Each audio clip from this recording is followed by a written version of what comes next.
तो आज की वीडियो में हम देखेंगे जो सीबीएसई का क्लास 12th इकोनॉमिक्स का जो पेपर है उसमें कितने क्वेश्चंस आते हैं, क्या उसका पैटर्न होता है और किस तरीके से पैटर्न चेंज हुआ है, क्या क्या इसमें हमें जो स्ट्रैटेजी बनाकर चलनी है। तो टोटल मिला के 34 क्वेश्चंस होंगे यानी 34, और 34 में से 17 क्वेश्चन जो होंगे 17 क्वेश्चन मैक्रो इकोनॉमिक्स से होंगे और 17 बाद वाले पार्ट में होंगे इंडियन इकोनॉमिक्स के। यानी जो शुरुआत के 17 क्वेश्चन होंगे वो होंगे मैक्रो से और बाद के जो 17 क्वेश्चन होंगे वो इंडियन इको से होंगे। आप जब क्वेश्चन अटेम्प्ट करोगे तो आपको ये नहीं कि आप पार्ट ए पार्ट बी पहले करना है, पार्ट बी, ऐसा कुछ नहीं है। आप डायरेक्ट क्वेश्चन नंबर लिखो। आप मान लो सबसे पहले आपको मान लो क्वेश्चन नंबर 20 अच्छे से आता है तो क्वेश्चन नंबर 20 को सबसे पहले कर दो, ठीक है।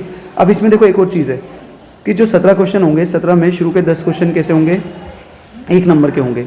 मल्टीपल चॉइस क्वेश्चन भी हो सकते हैं, अजर्शन वाला भी हो सकते हैं और दूसरे भी हो सकते हैं, वो मैं अभी बताऊंगा।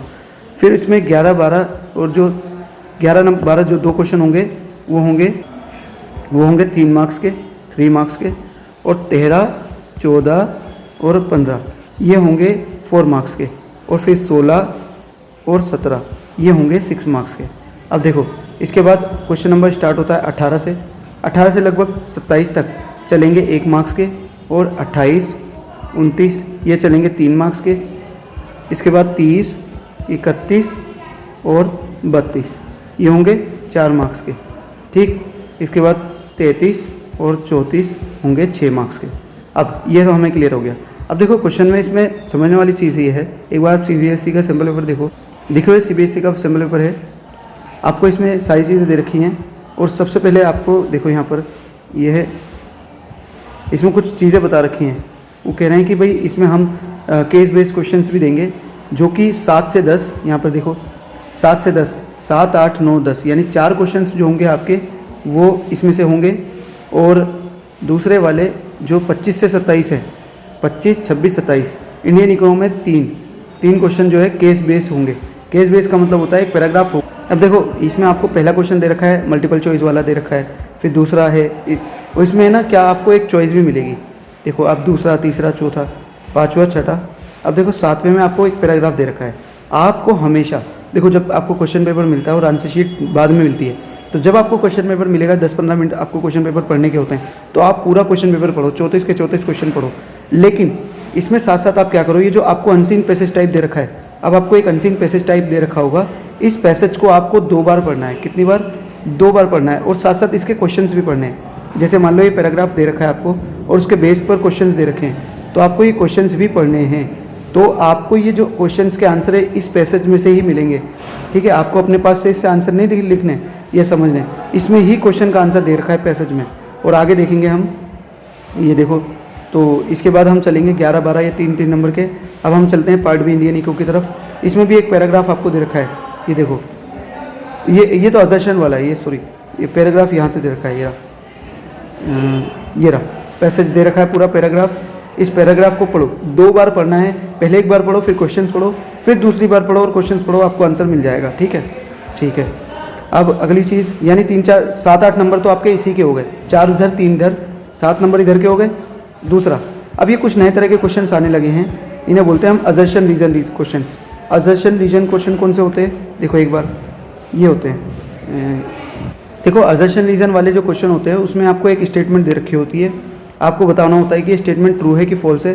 फिर ये बताना होता है कि जो दूसरी स्टेटमेंट है क्या वो उसका कारण है, ये भी बताना होता है। फिर आपको 4 ऑप्शन दे रखे होते हैं।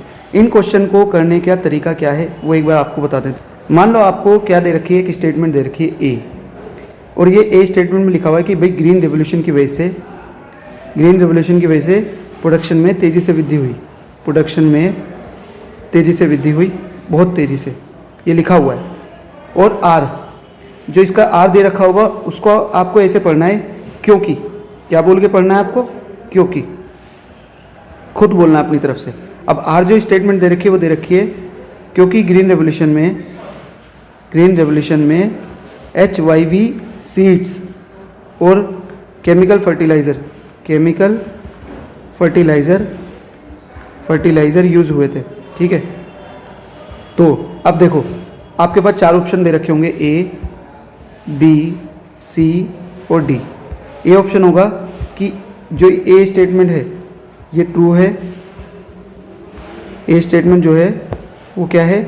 ट्रू है। और आर भी ट्रू है, आर भी ट्रू है, और आर जो है वो करेक्ट रीज़न है। क्या है? आर करेक्ट रीज़न है। एक मिनट इसे लिखते हैं ज़रा, ठीक। बी इसमें ऑप्शन होगा, बी इसमें ऑप्शन होगा कि ए जो है ना, ए ट्रू है, ए ट्रू है, ए स्टेटमेंट ट्रू है, आर भी ट्रू है, आर भी सही है, लेकिन आर जो है करेक्ट रीज़न नहीं है, करेक्ट रीज़न उसका कारण नहीं है, रीज़न नहीं है। ठीक है जी, नहीं है। सी होगा कि ए तो ट्रू है, ए क्या है? ट्रू है, लेकिन आर जो है वो फॉल्स है, वो गलत है। डी ऑप्शन होगा कि ए ही फॉल्स है, आर ट्रू है। अब क्वेश्चन देखते हैं हमारा क्या था। हमारा क्वेश्चन कहता है कि ग्रीन रेवोल्यूशन की वजह से प्रोडक्शन तेज़ी से बढ़ा क्योंकि ग्रीन रेवोल्यूशन में HYV सीड्स और केमिकल फर्टिलाइजर्स यूज़ हुए। ए ट्रू है, बिल्कुल ग्रीन रेवोल्यूशन की वजह से प्रोडक्शन बढ़ा, और आर भी ट्रू है कि ग्रीन रेवोल्यूशन में केमिकल फर्टिलाइजर और HYV सीड्स यूज़ हुए। क्या इसका करेक्ट रीज़न है? इसी वजह से ये हुआ? यस, ये इसकी वजह से हुआ। जब आप इसको स्टेटमेंट को मिलाकर पढ़ोगे कि ग्रीन रेवोल्यूशन की वजह से प्रोडक्शन बढ़ा क्योंकि ग्रीन रेवोल्यूशन में HYV सीड्स और केमिकल फर्टिलाइजर्स यूज़ हुए, तो ए ट्रू है और आर उसका करेक्ट रीज़न है, तो ये आंसर होगा ए। अब अगर मैं स्टेटमेंट चेंज करूँ, अब देखो मैं ये बोलूँ कि ग्रीन रेवोल्यूशन की वजह से प्रोडक्शन तेज़ी से बढ़ा, रीज़न क्योंकि इकोनॉमिक रिफॉर्म्स, इकोनॉमिक जो रिफॉर्म्स आए हैं, इकोनॉमिक रिफॉर्म्स की वजह से ग्रोथ तेज़ी से बढ़ा। दोबारा स्टेटमेंट एक साथ पढ़ते हैं। ग्रीन रेवोल्यूशन की वजह से प्रोडक्शन तेज़ी से बढ़ा क्योंकि इकोनॉमिक रिफॉर्म्स की वजह से ग्रोथ तेज़ी से बढ़ी।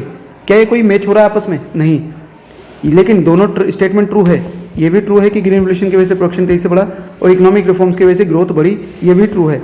लेकिन ये जो स्टेटमेंट है इसका रीज़न नहीं है, यानी इन दोनों में कोई लिंक आपस में नहीं मिल रहा है, यानी हमारा आंसर है बी। ए ट्रू है, आर भी ट्रू है, लेकिन आर इसका करेक्ट रीज़न नहीं है। ठीक, अगला देखते हैं हम, एक और स्टेटमेंट रखते हैं। मान लो अब अगला है कि ग्रीन रेवोल्यूशन की वजह से प्रोडक्शन तेज़ी से बढ़ा, आर रीज़न क्योंकि इकोनॉमिक रिफॉर्म्स जो थे, LPG रिफॉर्म्स थे ना, LPG रिफॉर्म्स, क्योंकि LPG रिफॉर्म्स की वजह से पॉवर्टी ख़त्म हो गई, जीरो हो गई अपने देश में। तो इसमें क्या है? ए ट्रू है, यस, ग्रीन रेवोल्यूशन की वजह से प्रोडक्शन तेज़ी से बढ़ा है, मतलब खाद्यान्न का प्रोडक्शन। रीज़न क्योंकि LPG रिफॉर्म की वजह से पॉवर्टी जीरो हो गई, नहीं, पॉवर्टी हमारे देश में जीरो नहीं हुई इकोनॉमिक रिफॉर्म्स की वजह से, ये फॉल्स है। तो आंसर बनेगा सी। सी क्या कह रहा है? ए ट्रू है, आर फॉल्स है। तो इस तरीके से इसके आंसर देने हैं। और अगर मैं आंसर चेंज कर दूं और यहाँ पर नया आंसर क्वेश्चन स्टेटमेंट बना दूं, अब अगर हम क्वेश्चन चेंज कर दें और यहाँ पर लिखें कि ग्रीन रेवोल्यूशन की वजह से प्रोडक्शन क्या हुआ? घटा। ग्रीन रेवोल्यूशन की वजह से प्रोडक्शन घटा, और यहाँ पर ये क्वेश्चन चेंज कर देते हैं कि हम इकोनॉमिक रिफॉर्म्स की वजह से ग्रोथ बढ़ी। तो इसमें ए स्टेटमेंट जो है वो फॉल्स है, वो गलत है। ग्रीन रेवोल्यूशन की वजह से प्रोडक्शन घटा नहीं, बढ़ा था, और इकोनॉमिक रिफॉर्म्स की वजह से ग्रोथ बढ़ी थी, ये ट्रू है। तो आंसर बनेगा हमारा डी। आंसर क्या बनेगा? डी। तो हमने यहाँ देखा कि ये जो अजर्शन रीज़न वाले जो नए टाइप के क्वेश्चंस आएंगे, इनको करने का तरीका क्या है, आपको आना चाहिए, अदरवाइज आप इधर उधर देखोगे आपको फिर भी समझ नहीं आएगा। ठीक है, फिर अगले पार्ट में हम देखेंगे कि जो क्वेश्चन होगा उसको स्ट्रैटेजी बनाएंगे कि कैसे उसको सॉल्व करना है, किस तरीके के वो करनी है हमें।